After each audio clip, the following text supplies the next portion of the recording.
ओम सभी को नमस्ते। मंत्रोच्चारण। ओम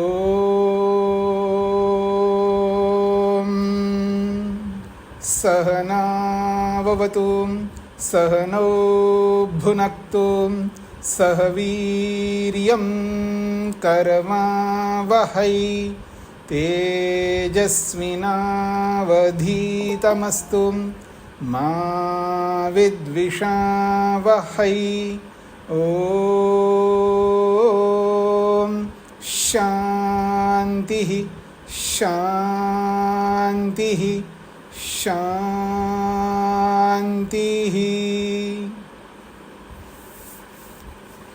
वैशेषिक दर्शन की कक्षा संख्या 103 है।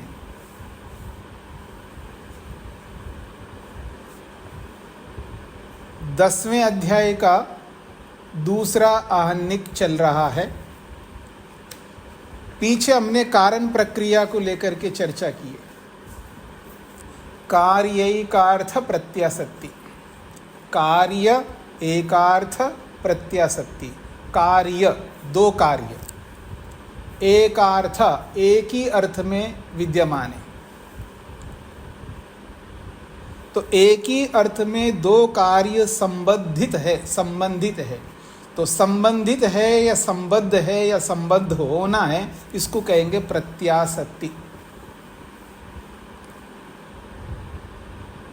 दो कार्य एक अर्थ में ही संबंधित होकर दूसरे कार्य को कारण बता रहा है। एक कार्य दूसरा कार्य, दो कार्य एक ही अर्थ में विराजमान होते हुए, या यूँ कहूँ दो कार्य एक अर्थ में संबंधित होकर के एक कार्य दूसरे कार्य का कारण बनता है। इसका नाम है कार्य एकार्थ प्रत्यासत्ति। कार्यैकार्थ प्रत्यासत्ति।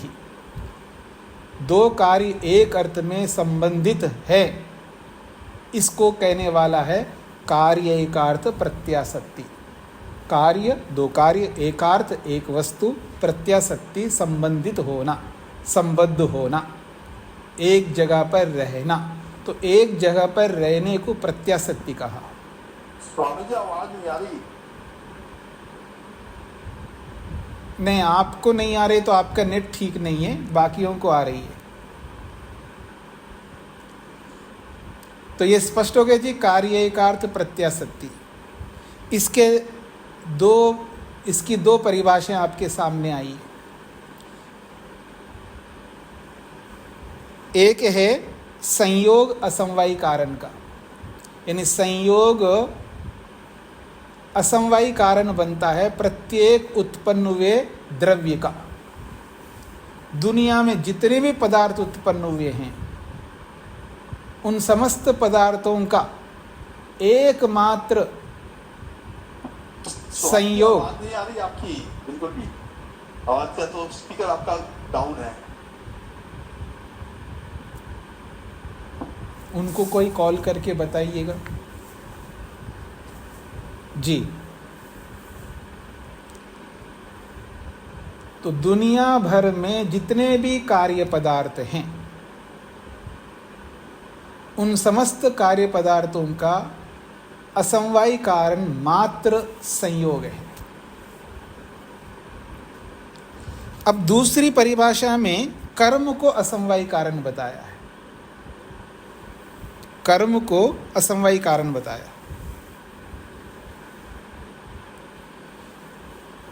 तो दो पदार्थ जब संयुक्त होते हैं, दो पदार्थ संयुक्त होते हैं, एक अलग पदार्थ एक अलग पदार्थ, चाहे दो आम को संयुक्त करो, दो घड़ों को संयुक्त करो, या एक घड़ा एक पेठा, बड़ा होता है ना पेठा, दोनों को संयुक्त करो, अलग अलग कार्य हो सकते हैं।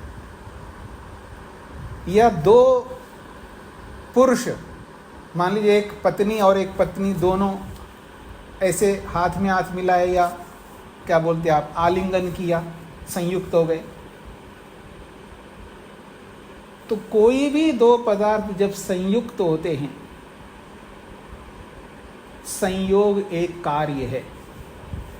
संयोग क्या है? एक कार्य है, उत्पन्न हुआ है। तो उत्पन्न हुए उस संयोग का उत्पन्न हुआ कर्म असमवायी कारण है, क्योंकि कर्म उत्पन्न होता है और उत्पन्न होकर के संयोग को उत्पन्न करता है। तो ये हो गया ना, कार्य, दो कार्य है, और ये दोनों कार्य एक अर्थ में, अर्थात जो भी संयुक्त है वो एक अर्थ, उसमें ये दोनों विराजमान है, संयोग भी और कर्म भी, क्योंकि कर्म भी वहीं पर हुआ है। वो ये अलग बात है कि कर्म उत्पन्न होकर के समाप्त होता है, लेकिन उसका आश्रय अगर बताएंगे तो वही द्रव्य होंगे ना, जो संयुक्त द्रव्य। तो संयोग एक कार्य है, कर्म एक कार्य है, दोनों उत्पन्न हुए हैं और दोनों ही एक अर्थ में विराजमान हैं। तो एक उत्पन्न हुआ कर्म, एक उत्पन्न हुए संयोग का असमवायी कारण हो गया। ये दो प्रकार के आपने पढ़ा है पिछले प्रसंग में, कार्यैकार्थ प्रत्यासत्ति। अब इसको सब जगह आपको लागू करना है। तो कर्म असमवायी कारण है। किसका असमवायी कारण है? कर्म संयोग का। तो जैसे संयोग का असमवायी कारण है, तो विभाग का भी असमवायी कारण है। ये आपको समझना है।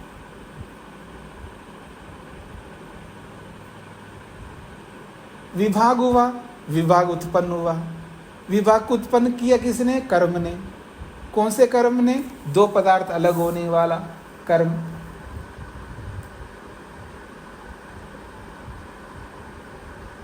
ये आपको आगे आगे समझते जाना है। अध्यापक तो फार्मूला देता है और विस्तार तो आपको करना होगा। अब आगे बढ़ता हूँ। आपको आज के पोस्ट में देखा होगा आपने ग्रुप में, कारणैकार्थ प्रत्यासत्ति निकालिएगा।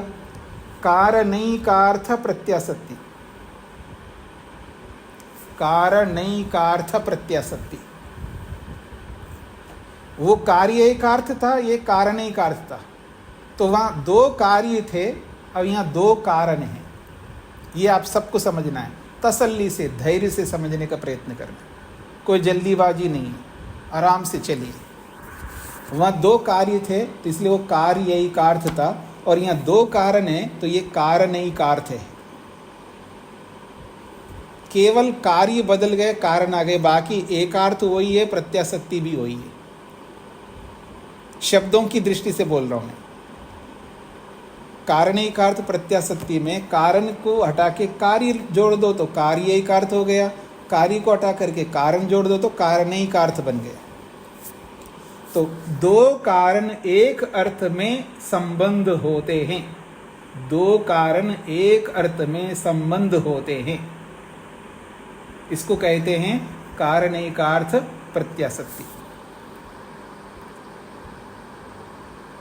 प्रत्यासत्ति का दूसरा शब्द भी आप समझना चाहें, आप अपने दिमाग में अलग से भी नोट कैसे, प्रत्यासन्न। प्रत्यासन्न कहो, प्रत्यासत्ति कहो, एक ही बात है। प्रत्यासन्न का मतलब दो चीज एक में आसन्न, अर्थात रहना। दो चीज, दो वस्तुएं, दो पदार्थ एक जगह पर संबद्ध रहते हैं, उसको प्रत्यासन्न कहते हैं, उसको प्रत्यासत्ति कहते हैं। तो दो कारण एक अर्थ में संबंधित होकर के, एक अर्थ में रहते हुए, एक कारण दूसरे कारण, मतलब दो कारण है ना, तो दो कारण हैं, तो दो कारण एक ही जगह रहते हैं, और दो कारण एक जगह रह करके एक कार्य के कारण बनेंगे। यहाँ कारण का कारण नहीं बताया जा रहा है। दो कारण एक जगह रहते हुए एक कारण किसी उत्पन्न हुए कार्य का वो असमवायी कारण बनेगा। भले ही दो कारण एक जगह रहते, वहाँ दो कार्य एक जगह रह के एक कार्य दूसरे कार्य का कारण बन रहा है। अब यहाँ थोड़ा सा हट करके है कि दो कारण एक जगह रहते हैं, लेकिन एक जगह दो कारण रहते हुए एक कारण किसी कार्य का असमवायी कारण बनेगा। फिर बोल रहा हूं, एक जगह दो कारण रहते हैं। अब दोनों कारण एक दूसरे का कार्य तो नहीं बन सकते ना, क्योंकि एक कारण बनेगा तो एक कार्य बनेगा। अगर एक कारण बनेगा तो एक कार्य बनेगा।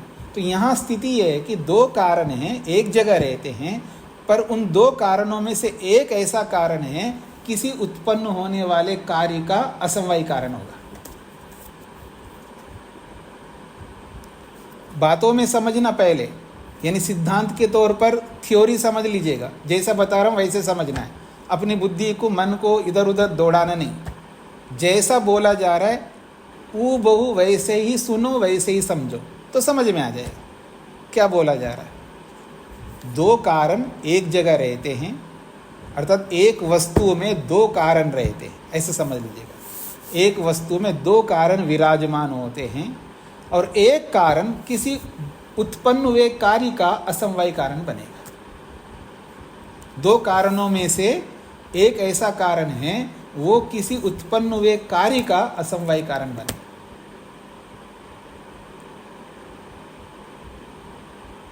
ये स्पष्ट हो गया जी सभी को?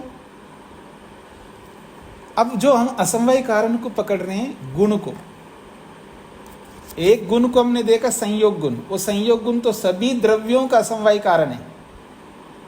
वो जो संयोग गुण है वो सभी द्रव्यों का असमवायी कारण है, उत्पन्न हुए सभी द्रव्यों का। फिर दूसरा असमवायी कारण बताए कर्म, और कर्म से तीन उत्पन्न होते हैं, संयोग, विभाग और वेग। एक कर्म ऐसा है, उस कर्म से तीन चीजें उत्पन्न होती हैं। एक संयोग उत्पन्न होता है, एक विभाग उत्पन्न होता है और एक वेग उत्पन्न होता है। तो कर्म जो है उत्पन्न हुए संयोग का असमवायी कारण है, कर्म विभाग हुए विभाग का असमवायी कारण है, और यही कर्म वेग का भी असमवायी कारण है। आपको सोचना चाहिए था, पता नहीं सोचा नहीं सोचा, लेकिन मैं तो बताऊं। अब ये जो तीसरी बात कही जा रही है कारणिकार्थ प्रत्याशक्ति में, ये बाकी जो गुण होते हैं, जैसे रूप गुण है, रूप गुण दूसरे रूप गुण का समवायी कारण है, स्पर्श गुण दूसरे स्पर्श गुण का समवायी कारण है। एक रूप गुण कारण बन रहा है, एक उत्पन्न होने वाला रूप गुण कार्य बन रहा है। दोनों गुण हैं, दोनों गुण हैं। अब जो हम समझने चाह रहे हैं, ये गुण गुण का समवायी कारण बन रहा है। अब जो हम तीसरी बात पढ़ने जा रहे हैं, इसमें गुण गुण का समवायी कारण बन रहा है। पहले उदाहरण में द्रव्य का असमवायी कारण गुण बन रहा था, दूसरे उदाहरण में कर्म संयोग गुण का या किसी गुण का, यूं समझ लीजिए, कर्म किसी गुण का समवायी कारण बन रहा था। अब यहां गुण गुण का समवायी कारण बन रहा है। गुण गुण का समवायी कारण। अब हमें समझना क्या है कि एक अर्थ ऐसा अर्थ है, एक ऐसी वस्तु है, उस वस्तु में दो कारण रहे थे। एक ऐसी वस्तु है, उस वस्तु में दो कारण रहे थे। ठीक है। अब उन दो कारणों में, जिस वस्तु में दो कारण रहते हैं, एक कारण ऐसा है जो उत्पन्न हुए एक का कारण बन रहा है, असमवायी कारण, और वो कौन होगा? गुण ही होगा। ये आपको समझना है। अब आइए उदाहरण पर देखिएगा, अपने उसमें कारणिकार्थ प्रत्याशक्ति कार्यम, सबसे पहले कॉलम में लिखा है कार्यम, उसके नीचे लिखा है कार्यम क्या है? वस्त्र रूपम। कार्यम क्या है जी? वस्त्र रूपम। वस्त्र के, जो वस्त्र उत्पन्न होता है, जो आप सब ने वस्त्र पहना है, आप में से कोई ऐसे हैं जो वस्त्र नहीं पहन करके प्लास्टिक पहना हो? आजकल प्लास्टिक भी पहनते लोग, हाँ, पर प्लास्टिक मत पहनना। तो कार्यम क्या है? वस्त्रम। कौन सा वस्त्र उत्पन्न हुआ? क्योंकि कार्य बोल, वस्त्र कार्यम में वस्त्र बोलते ही वो वस्त्र उत्पन्न हुआ ही होगा, कार्य ही होगा। तो कार्यम वस्त्र रूप, वस्त्र का रूप है। कार्य में क्या है? वस्त्र का रूप, क्योंकि वस्त्र में भी रूप उत्पन्न होता है ना। जब द्रव्य उत्पन्न होता है तो उसके गुण भी उत्पन्न होते हैं। द्रव्य उत्पन्न होता है तो उसके गुण भी उत्पन्न होते हैं। अगर द्रव्य उत्पन्न नहीं होता है तो उसके गुण भी उत्पन्न नहीं होते हैं। ये बताने की जरूरत नहीं है आपको, ये तो अपने आप अंडरस्टूड होना चाहिए आपको, क्योंकि पूरा वैशेषिक पढ़ लिया आपने। यदि द्रव्य उत्पन्न होता है तो उसके सारे गुण उत्पन्न होते हैं। यदि द्रव्य उत्पन्न नहीं होता है, द्रव्य नित्य है, तो उसके गुण भी नित्य है। तो यहां कार्य है वस्त्र का रूप। अब कौन सा रूप लिया जाए? तो उसके नीचे तीसरे कॉलम में लिखा कृष्ण वर्णम काला रूप। रूप कौन सा है जी? क्योंकि रूप भी अनेक होते हैं ना, तो कौन सा रूप आप कहना चाहते हैं? तो कृष्ण वर्णम काला रूप। तो कार्यम वस्त्र रूपम और वो रूप है कृष्ण वर्ण। समझ में आ गए जी अब यहां तक? अब दूसरे कॉलम पे आ जाइए। दूसरे कॉलम में समवायी लिखा है। समवायी का मतलब समवायी कारणम, ऐसा है समवायी। इसके आगे बिंदी लगाइए। बिंदी इसलिए लगाए, पूरा नहीं लिखा है, पूरा लिखने में कॉलम बढ़ जाएगा, तो इसलिए समवायी लिख के आगे डॉट लगा दिया। जैसे आप लोग अपने नाम लिखते हैं ना जी, ठीक है जी। यस यस लिखे, यस प्रमोद आर्य जो भी लिखेंगे, तो यस का जो भी सरनेम हो सकता, कुछ भी हो सकता है। आप साउथ में जाएंगे तो सब नामों के पहले कोई ना कोई एक लेटर ऐसा होता है। तो ऐसे ही यहाँ पर समवायी के आगे एक बिंदी लिख दिया। जैसे ब्रह्मचारी, पूरा ब्रह्मचारी निकल ना लिख करके ब्रा लिख के एक डॉट लगा देते हैं, ऐसे समवायी डॉट, समवायी कारणम। अब ये समवायी कारणम कौन है जी? वस्त्रम। ये वस्त्र समवायी कारण है। किसका समवायी कारण है? अनिल जी बताइए, ये वस्त्र किसका समवायी कारण है? अनिल जी। हाँ जी। फेल, असफल। समवायी वस्त्र में, तो ये वस्त्र समवायी कारण किसका समवायी कारण है? अजीत जी। हाँ जी। असफल। शकुंतला जी, ये वस्त्र समवायी कारण है, तो किसका समवायी कारण है? स्वामी के वस्त्र रूप का। हाँ, वस्त्र रूपम लिखा तो है यहाँ पर, कार्यम वस्त्र रूपम उत्पन्न हुआ है। और इस वस्त्र का जो रूप है वो रूप किस में रहेगा? वस्त्रम, वस्त्रम में रहेगा, तो वस्त्र समवायी कारण है। हाँ, गलती तो होना ही है, ध्यान नहीं, मैंने इसलिए तो बोला ध्यान रखना पूरा, इस पर पूरा ध्यान रखिए आप सब लोग, इधर उधर नहीं जाना है। वो बोलते हैं ना, क्या बोलते हैं, मेरी लुटिया डुबा दोगे आप, ऐसा बोलते क्या? लुटिया क्या बोलते हैं? लुटिया डुबा दोगे आप। हाँ, पूरा वैशेषिक पढ़ करके मेरे लुटिया को ही डुबा दोगे आप, मेरे कमंडल को, यूँ बोलूँ मैं। अंजलि जी को क्या कहना है? नमस्ते स्वामी जी, इसका ये समवायी ये नहीं होगा कि कृष्ण रूप तंतु? तंतु किसका समवायी? तंतु है वस्त्र का, पर कृष्ण भी नहीं बोलेंगे वस्त्र सफेद करने के लिए। देखिए आप भ्रांति में, मतलब आप कंफ्यूज क्यों हो रहे हैं? हम लोग जो देख रहे हैं ना कि वस्त्र का रूप को कार्य बता रहा हूं मैं, तो वस्त्र का रूप का कार्य है, तो इसका कारण कौन है? वस्त्र का रूप किस में रहता है? वस्त्र में रहता है, तो वस्त्र समवायी कारण हो गए ना। आपने अभी क्या पहन रखा है? साड़ी पहन रखा है, साड़ी में जो भी रूप है उस रूप का कौन है समवायी कारण? साड़ी। अब दिखाई नहीं दे रहे हैं, आपका वीडियो बंद है। हाँ, अब आपने सूट पहना है, अब वो सूट में जो भी कलर दिख रहा है, ग्रे कलर दिख रहा है मेरे को, तो वो उस ग्रे कलर का समवाय कारण कौन है? वो सूट, वो जो वस्त्र जो पहना है वही तो है। हाँ तो जी। तो वस्त्र का रूप कार्य है, तो इसका समवाय कारण वस्त्र ही होगा। अब आप बता रहे हो वस्त्र का समवाय कारण तंतु है, उसमें हम उसकी बात ही नहीं कर रहे हैं। वस्त्र का समवाय कारण पूछे तो आप तंतु बोलेंगे, इसमें कोई आपत्ति नहीं है, मगर वस्त्र का समवाय कारण नहीं पूछा मैंने, वस्त्र के रूप का समवाय कारण पूछा है मैंने। जी नहीं, मेरा ये था कि वो रंग भी नहीं बोलेंगे, जैसे आपने बोला है तो वस्त्र का रूप पूछा है तो वस्त्र का रूप का रंग भी नहीं बताएंगे। वो अगला प्रश्न है कि वस्त्र का रूप कौन सा रूप है, तो काला पीला जो बताना वो बताना। मैं यही पूछ रही थी आपसे कि जैसे नहीं, काला कृष्ण लिया है ना, नहीं, ये कंफ्यूज होने का कोई यहाँ प्रश्न ही नहीं है ना। ये तो केवल वस्त्र का रूप है, वो कौन सा रूप है वो सेकेंडरी है, कोई तो रूप है ना। अब कौन सा रूप है, काला पीला, ये हमारा प्रश्न ही नहीं है ना।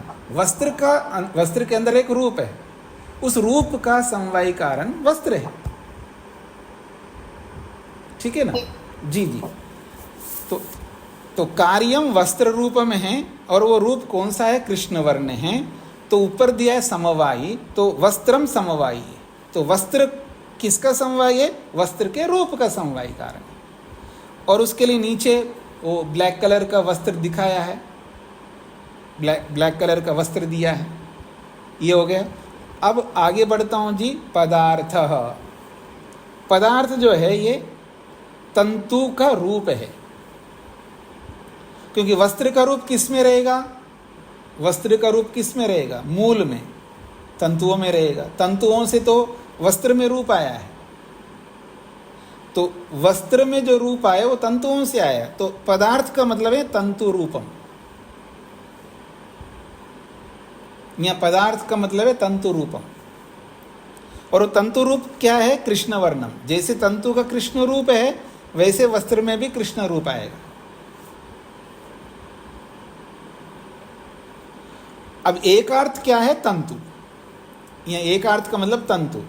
अब ये जो तंतु एकार्थ है, तंतु एकार्थ इसलिए है कि तंतु में ही तंतु का रूप है, और इन तंतुओं में ही वस्त्र है। वस्त्र क्या है? वस्त्र के रूप का समवाय कारण है, तो वस्त्र समवाय कारण है, तो समवाय कारण रूपी वस्त्र जो है किस में रहता है? तंतु में रहता है। सब लोग समझने का प्रयत्न करिए। उदाहरण चार्ट को सामने रख करके, ये जो वस्त्र है ये किसी का समवाय कारण है। वस्त्र किसका समवाय कारण है? वस्त्र के रूप का। तो एक प्रकार से वस्त्र समवाय कारण है। अब ये समवाय कारण किस में रहता है? समवाय कारण अपने कारण तंतुओं में रहता है। यहां तक पहुंच गया। अब जो पदार्थ है तंतु रूप किस में रहता है? तंतुओं में रहता है। तंतु रूप भी कारण है, और तंतु भी मतलब वस्त्र भी कारण है। वस्त्र भी कारण है, तंतु रूप भी कारण है। दो कारण है यहाँ। वस्त्र द्रव्य है, ये कारण है, समवाय कारण। और तंतु का रूप जो है ये भी कारण है। ये कौन सा कारण है? असमवाय कारण। तंतु का रूप क्या है जी? यहाँ असमवाय कारण है। तो तंतु रूप भी कारण है, वस्त्र भी कारण है। एक समवाय कारण है और एक असमवाय कारण है, और ये दोनों एकार्थ एक ही में रहते हैं। किस में रहते हैं? तंतुओं में रहते हैं। तंतु रूप असमवाय कारण है। असमवाय कारण बनने वाला जो रूप है वो किस में रहता है? तंतुओं में रहता है। और जो समवाय कारण रूपी वस्त्र है वो किस में रहता है? तंतुओं में रहता है। कंफ्यूज हो रहे हैं क्या? किसी को समझ में नहीं आए तो पूछ सकते हैं, हाथ खड़ा कर सकते हैं।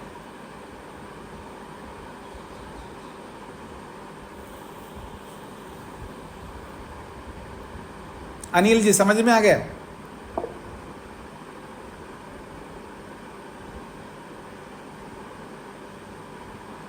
मैक भी खोलना नहीं आ रहा है क्या? कंफ्यूजन सा हो रहा है। कंफ्यूजन सा हो रहा है ना? अच्छा, क्या कंफ्यूजन हो रहा है बताइए। वस्त्र रूप समवाय कारण, तंतु रूप समवाय कारण, ये सब जो ख्याल कैसा हो रहा है? नहीं, वस्त्र रूप समवायी कारण थोड़ा बोला मैंने। वस्त्र समवायी कारण है, वस्त्र जो है समवायी कारण है, वस्त्र समवायी कारण है, और तंतुओं में जो रूप है वो असमवायी कारण है। ठीक है स्वामी जी। एक वस्त्र, जैसा आपने शर्ट पहना है, ये शर्ट में जो आपका भी थोड़ा डार्क ग्रे कलर है, कमाल है, आज तो ग्रे ग्रे हो रहे हैं सब। आपका जो शर्ट है वो डार्क ग्रे है, तो अब वो जो ग्रे कलर है उसका समवायी कारण कौन है? उस ग्रे कलर को किसने धारण किया? आपके शर्ट ने। तो वो समवायी कारण हो गया किसका? वस्त्र में रहने वाले रूप का। अब ये जो समवायी कारण जो वस्त्र है ये किस में रहता है? अगर आपसे पूछे, ये जो वस्त्र रूपी जो मतलब शर्ट रूपी जो द्रव्य है किस में रहता है? ये तंतुओं में रहता है स्वामी जी। तंतुओं में रहता है, ठीक है ना। अच्छा, तंतुओं का रूप किस में रहता है? तो तंतुओं में ही रहता है। तंतुओं में रहता है। यहाँ तक पहुंच गए? जी। अच्छा, तंतुओं का रूप असमवायी कारण बन रहा है। किसका बन रहा है तंतुओं का रूप असमवायी कारण? जो शट में आए हुए रूप का।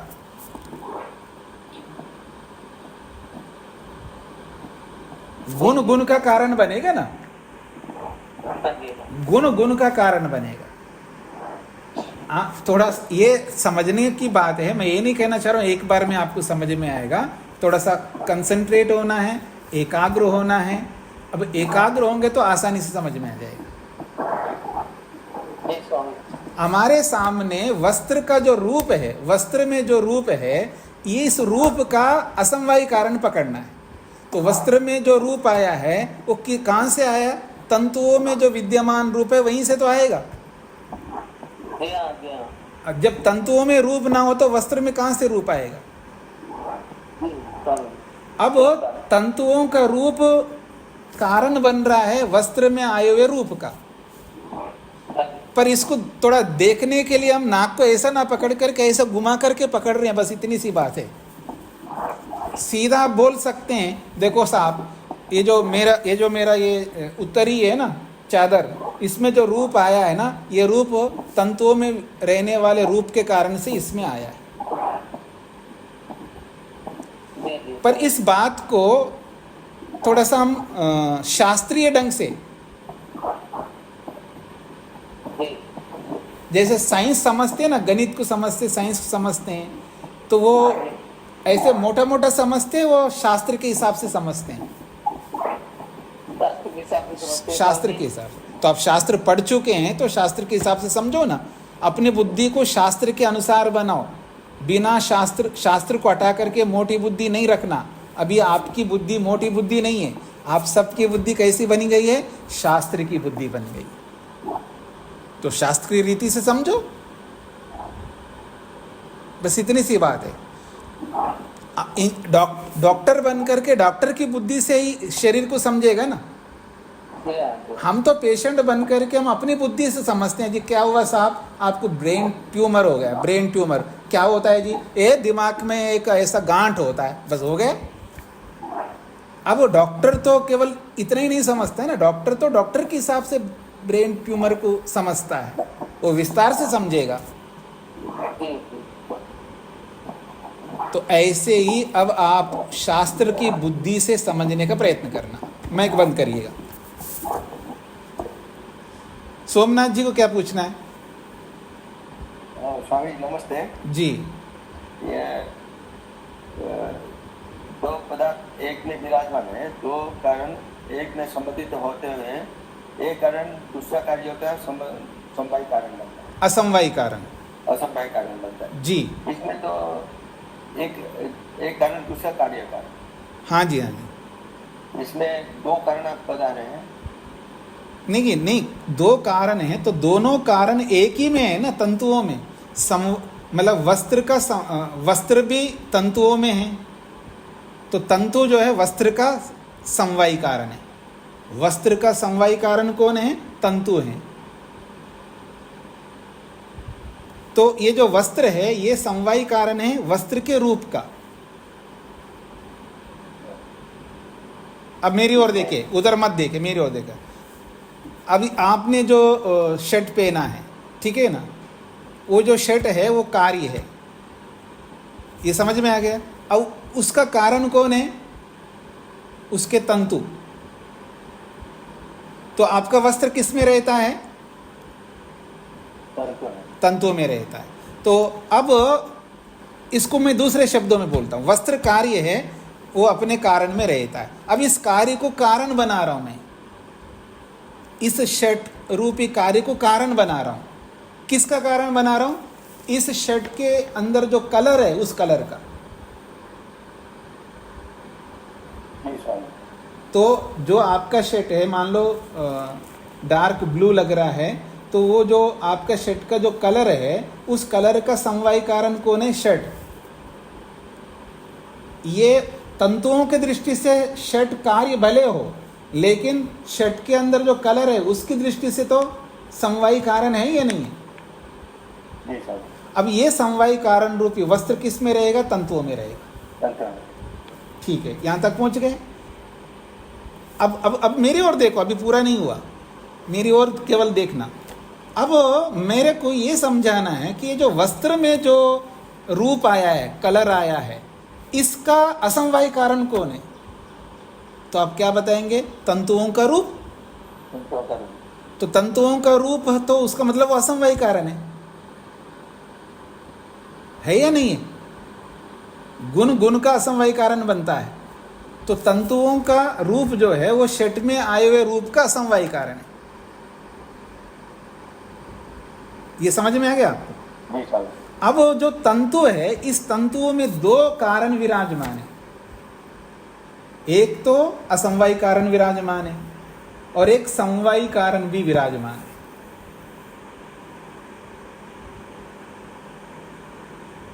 अब पकड़ में आ गया? नहीं सर। ये आप सबको समझना है। पता नहीं आपको कहाँ पहुंचा दिया मैंने।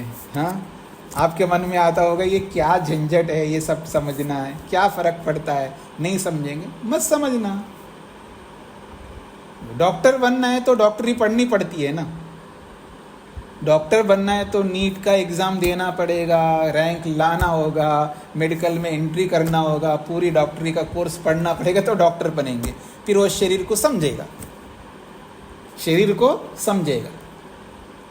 अब एक पेशेंट है, वो नीट का एग्ज़ाम नहीं देता और वो रैंक नहीं लाता, डॉक्टरी का पढ़ाई नहीं करता है, बस केवल पेशेंट बन करके डॉक्टर के पास जाता है। साहब मेरे को बहुत शरीर में दुख रहा है और गला भी बैठा जा रहा है, बरसात का मौसम है, तो आपको वायरल फीवर आ गया जी।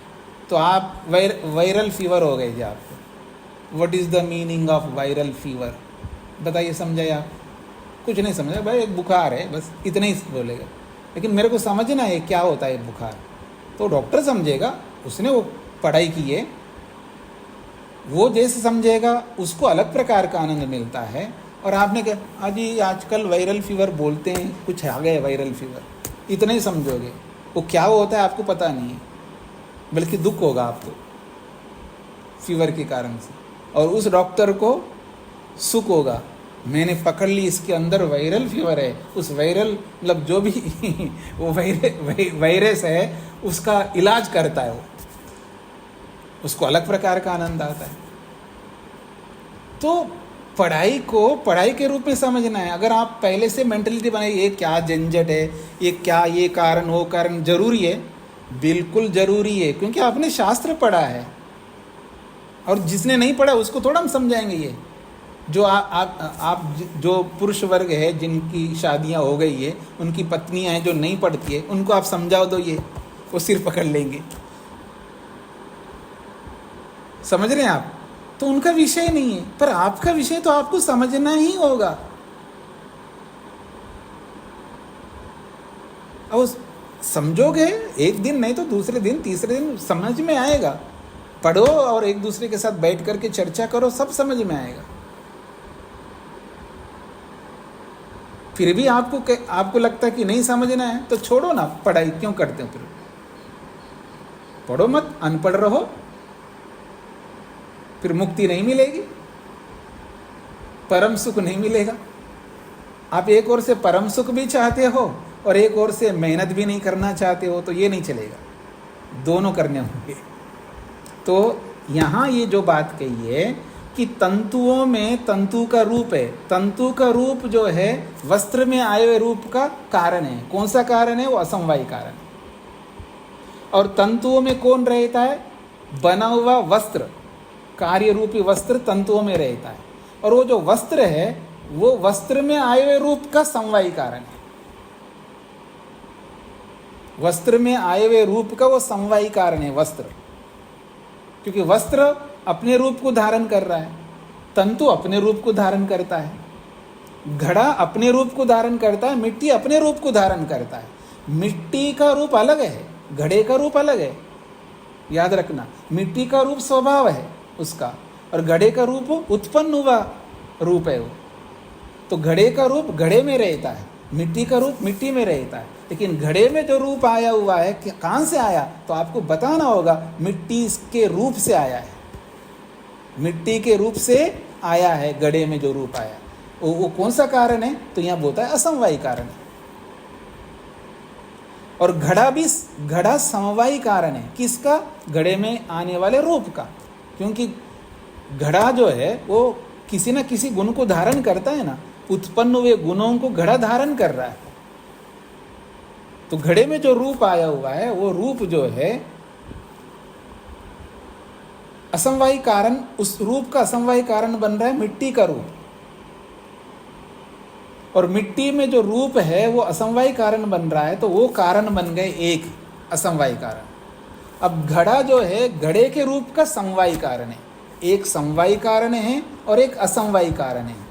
समवायी कारण एक, असमवायी कारण दो, ये दोनों कारण कारण में है। यहाँ तंतु है तो तंतुओं में है, तो दो कारण एक ही पदार्थ में विद्यमान है, ये है एकार्थ। तो दो कारण एक जगह रहते हुए एक कारण में से, क्योंकि हम असमवायी कारण को देखना है, तो उन दोनों में से एक असमवायी कारण है, वो असमवायी कारण वस्त्र में आए हुए रूप का कारण बन रहा है। दो कारण एक वस्तु में रहते हुए एक कारण उत्पन्न हुए एक कार्य का कारण बन रहा है, उसका नाम है असमवायी कारण। अब देखिएगा, वापस देखिएगा, चार्ट को देखिएगा। कार्यम वस्त्र रूपम, वो कैसा रूप? कृष्ण वर्णम। समवायी कारण कौन है? वस्त्र, उसके नीचे काला रंग का वस्त्र दे दिया। पदार्थ है तंतु रूप, कैसा है तंतुओं का रूप? कृष्ण वर्णम, तंतुओं का रूप भी काला है, इसलिए उत्पन्न हुए वस्त्र में काला रूप आया है। एकार्थ क्या है? तंतु। अब इस एकार्थ तंतु में तंतुओं का रूप भी विद्यमान है और इस तंतु में वस्त्र भी विद्यमान है। वस्त्र समवायी कारण है, तंतुओं का रूप असमवायी कारण है। तो एक अर्थ में दो कारण विराजमान हैं और एक जो तंतुओं का रूप है वो वस्त्र में आए रूप का असमवायी कारण बन रहा है। अब परिभाषा के ऊपर आ जाऊं। परिभाषा, कारणेन सह, कारण के साथ। अब वो कौन सा कारण है? तो ब्रैकेट में दे, समवायी कारण के साथ। कारणेन, कारण के साथ। कौन सा कारण? समवायी कारण के साथ, एकस्मिन, एक ही पदार्थ में। ओ एक पदार्थ कौन है? तंतु स्वरूप अर्थे। यह स्वरूप इसलिए जोड़ा, तंतु रूप बोलेंगे तो कंफ्यूज हो जाएगा, इसलिए तंतु स्वरूप अर्थ है तंतु रूपी अर्थ में। तंतु स्वरूप अर्थे का मतलब है तंतु रूपी अर्थ में। समवायी कारण के साथ एक ही तंतु रूपी अर्थ में समवेतम सत, विद्यमान होता हुआ, यत, जो, तंतु रूपम, तंतु रूप, तंतुओं में रहने वाला रूप, कार्यस्य, कार्य का, कौन है वो? वस्त्र रूपस्य, वस्त्र में उत्पन्न हुए रूप का, कारणम भवति, कारण होता है। तत् वह, कौन वह, तंतु में रहने वाला रूप, तस्य उसका, किसका, वस्त्र में रहने वाले रूप का, असमवायी कारणम भवति, असमवायी कारण होता है, इति विज्ञेयम, ऐसा जान लेना चाहिए। आराम से बोलता हूँ, हिंदी में बोलता हूँ, लिखना चाहें तो लिख सकते हैं। समवायी कारण के साथ साथ, समवायी कारण के साथ साथ, समवायी कारण के साथ साथ एक ही तंतु रूपी अर्थ में,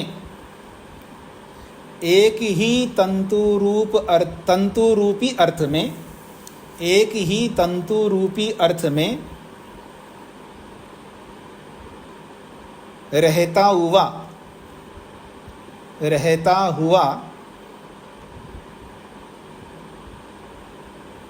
रहता हुआ जो तंतु का रूप है, जो तंतु का रूप है,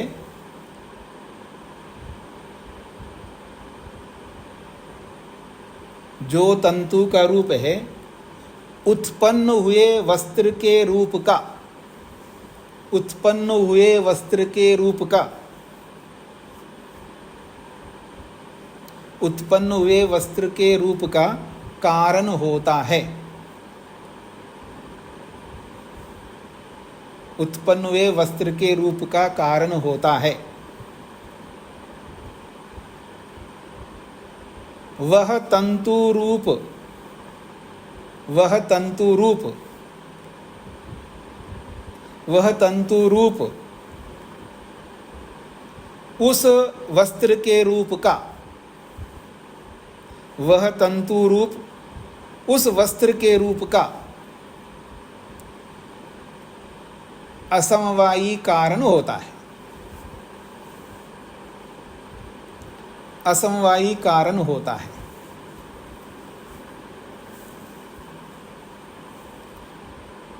समवायी कारण के साथ साथ एक ही तंतु रूपी अर्थ में रहता हुआ जो तंतु का रूप उत्पन्न हुए वस्त्र के रूप का कारण होता है, वह तंतु रूप उस वस्त्र रूप, उस वस्त्र के रूप का असमवायी कारण होता है, या उस वस्त्र रूप का असमवायी कारण होता है। लिख लिया आपने। नीचे लिखा है गुण, अर्थात गुण असमवायी कारण हो रहा है कार्य गुण। गुणः असमवायी कारणम कार्य गुणस्य इति। गुण असमवायी कारण होता है कार्य गुण का, गुण असमवायी कारण होता है कार्य गुण का। या आप इसी बात को अपने शब्दों में भी लिख सकते हैं, कारण गुण उत्पन्न हुए गुण का असमवायी कारण होता है, कारण गुण उत्पन्न हुए कार्य गुण का असमवायी कारण होता है। कारण गुण उत्पन्न हुए कार्य गुण का असमवायी कारण होता है।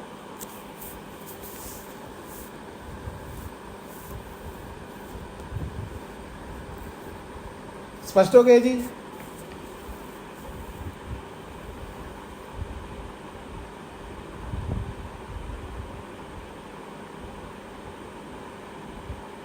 अब ये जो दोनों परिभाषा है ना जी, कार्यार्थ प्रत्याशक्ति की परिभाषा, दो अलग अलग परिभाषा दी है, इन दोनों को एक में लगा सकते हैं। और कारणिकार्थ प्रत्याशक्ति की परिभाषा, दोनों परिभाषाओं को संक्षेप से हम लिख सकते हैं। उसको नीचे दिया है, देखिएगा चार्ट के अंदर नीचे दिया है, कार्यार्थ प्रत्याशक्ति का और कारणिकार्थ प्रत्याशक्ति का दोनों परिभाषाओं को एक ही परिभाषा बना करके भी हम प्रस्तुत कर सकते हैं। देखिए, उभय प्रत्याशत्योः एकस्यां परिभाषाया, उभय प्रत्याशत्योः एकस्यां परिभाषाया, दोनों प्रत्याशक्तियों का एक ही परिभाषा में, दोनों प्रत्याशक्तियों का एक ही परिभाषा में क्या होगा वो लिखा है, कार्येण कारणेन वा सह एकस्मिन् अर्थे समवेतं सत् यत् कार्यस्य कारणं भवति तद असमवायी कारणं विज्ञेयम्। लिखा हुआ तो आपके पास है ही है। अब इसका हिंदी में अनुवाद ये है कि दोनों प्रत्याशक्तियों का एक ही परिभाषा में कार्य के साथ अथवा कारण के साथ एक ही अर्थ में विद्यमान रहता हुआ जो कार्य का कारण बनता है उसे असमवायी कारण कहते हैं। दोबारा बोल देता हूं, लिख लीजिएगा। दोनों प्रत्याशक्तियों का एक परिभाषा, दोनों प्रत्याशक्तियों का एक परिभाषा, ये शीर्षक हो जाएगा। दोनों प्रत्याशक्तियों का एक परिभाषा, ये शीर्षक हो गया। अब परिभाषा लिखिएगा। कार्य के साथ साथ, कार्य के साथ साथ अथवा कारण के साथ साथ, कार्य के साथ साथ अथवा कारण के साथ साथ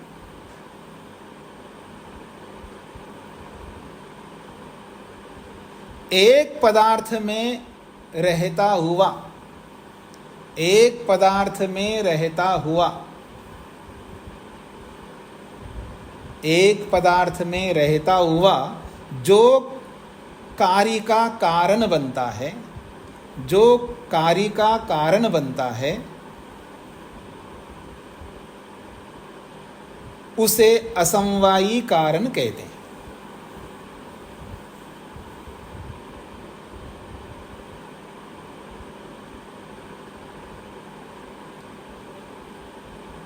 कार्य के साथ साथ अथवा कारण के साथ साथ एक ही पदार्थ में विद्यमान रहता हुआ या रहता हुआ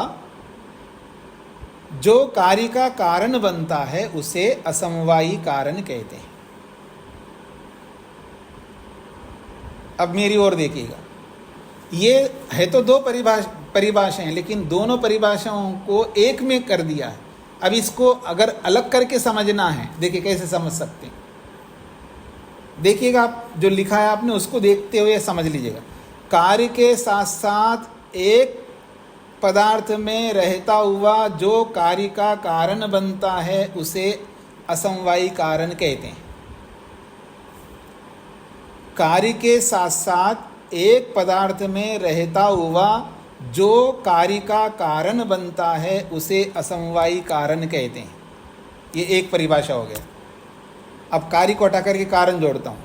कारण के साथ साथ एक पदार्थ में रहता हुआ जो कार्य का कारण बनता है उसे असमवायी कारण कहते हैं। तो एक परिभाषा में ये है, और इनको अलग करेंगे तो बाकी आपने तीन प्रक्रियाएं लिखी है, तीनों परिभाषाएं। तीनों परिभाषाएं जो है, तीनों परिभाषाओं को दो एक परिभाषा में लागू कर सकते हैं। बस इसके लिए थोड़ा संस्कृत समझना होगा।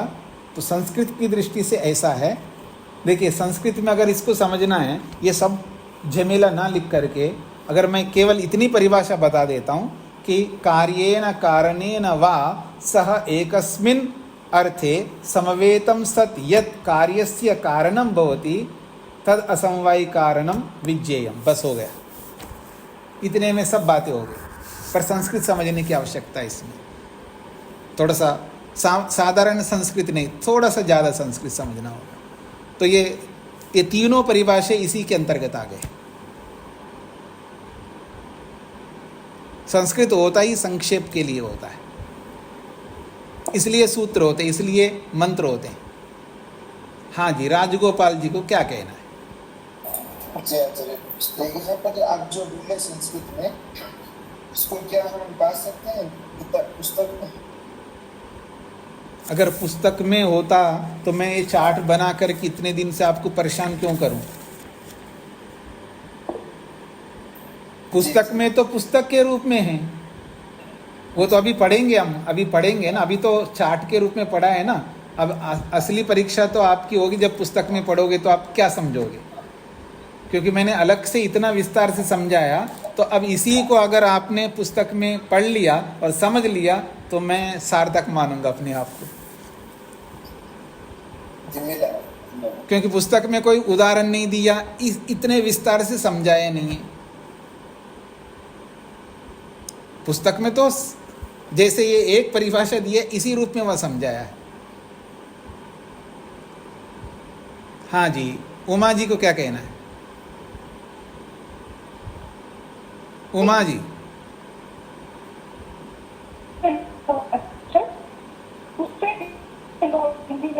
हाँ, आप वॉइस ब्रेक हो रहा है, वॉइस ब्रेक हो रहा है, आपका नेट ठीक नहीं है।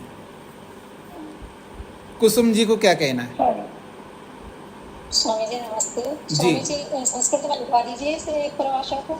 लिखवाया था ना अभी संस्कृत में। संस्कृत में ही तो लिखवाया था, आप कहाँ सो रहे थे? अभी तो लिखवाया था ना, उभय प्रत्यासत्यो एक अब बोल रहा हूँ मैं, जो लिखवाया था वही बोल रहा हूँ। उभय प्रत्यासत्योः एकस्यां परिभाषायां कार्येण कारणेन वा सह एकस्मिन् अर्थे समवेतं सत् यत् कार्यस्य कारणं भवति तद असमवायी कारणं विज्ञेयम्। यही तो लिखवाया था अभी। जी स्वामी जी धन्यवाद। हाँ, यही लिखवाया था जी। हाँ जी, और किसी कुछ पूछना है जो आज पढ़ा है? अब आपका काम है इन तीनों परिभाषाओं को अच्छी तरह घोट लो, रट लो, बुद्धि में बिठा लो और उदाहरणों को देख करके फिर एक दूसरे के सामने बैठो। जो आप जितने भी लोग हैं अपना टीम बना लो और एक दूसरे को सुनाओ, एक दूसरे को उदाहरण दे के समझा दो, तब जा कर के कई बार आपको प्रैक्टिस करेंगे तो आएगा। रामचरण जी बताइए। नमस्ते स्वामी जी। जी। मैं ये निवेदन कर रहा था, जो आपने आखिरी में है ना उभय प्रत्यासत्यो और एकस्यां परिभाषायां जो संस्कृत में लिखा है जी, इसको हिंदी में लिखा सकते हैं क्या? क्या जरूरत है? आपने अलग अलग परिभाषाएं लिखा है ना। अच्छा, तो उसको ग्रुपिंग कर दिया, मतलब को इकट्ठा कर दिया दोनों परिभाषा। हाँ जी, उसको बहुत संक्षेप करके लिख दिया। ठीक है जी जी। तो आज इतने ही रखते हैं जी, और आप लोग अच्छी तरह समझ के आइएगा, ताकि हम चौथे सूत्र से पढ़ेंगे। चौथे सूत्र में कारणिकार्थ प्रत्यासत्ति को बताया है। हमने 3 ही सूत्र पढ़े इस आहनिक के, तो चौथे सूत्र में यही बातें कही गई है जो अभी हमने पढ़ा है। हाँ जी, शकुंतला जी। नमस्ते स्वामी जी। जी मुझे यहाँ इन तीनों ये चित्र हैं जी, इनमें असमवाय कारण ही समझाया गया है। और असमवाय कारण एक तो संयोग गुण होता है और एक रूप गुण होता है। ये 2 गुण असमवाय कारण होते हैं। और जो कर्म होता है संयोग का, वह भी असमवाय कारण होता है जी। तो ये 3 ही असमवाय कारण है, ऐसा इसमें से समझने का है ना। नहीं, ये आप समझ रहे हैं, मैंने तो उदाहरण दिया आपको। तो सैकड़ों लाखों करोड़ों उदाहरण बनाना है आपको। जी जी ये तो आपको बनाना है। जी जी जी जी, आप मेहनत करो, पढ़ो, और फिर आप लोग अपना नया नया बना करके मेरे को बताओ, तो फिर मैं समझूंगा आप लोगों को समझ में आया है। ज़रूर पूछूंगा, पहले एक बार इसको समाप्त कर देता हूँ। देखिएगा, ये 3 सूत्र हुए हैं ना, तो इसमें हैं 5 सूत्र नहीं, 6 सूत्र बचे हुए हैं। 6 सूत्र केवल बचे हुए हैं। इन 6 सूत्रों को पढ़ लेंगे, फिर तब तक आप लोग प्रैक्टिस करो इन सबको। फिर मैं पूछूंगा या आप बताएंगे कि मैंने ये समझा है, इस गुण का ये गुण। दुनिया भर के गुण हैं ना, केवल रूप गुण थोड़े हैं। 24 गुण हैं, 24 गुण हैं। और उन 24 गुणों में से कौन सा गुण किसका बनता है, कौन सा गुण किसका नहीं बनता है, ये आपको तय करना है, मेरे को नहीं करना है। मेरा काम हो गया। जी समझ। हाँ, मेरा काम हो गया। अब आपको तय करना है कि कौन सा गुण किसका समवाय कारण बनता है, कौन सा गुण असमवाय कारण नहीं बनता है, ये आपको तय करना है। हाँ जी, तो यहीं पर विराम देता हूँ जी। ओम शांति शांति शांति।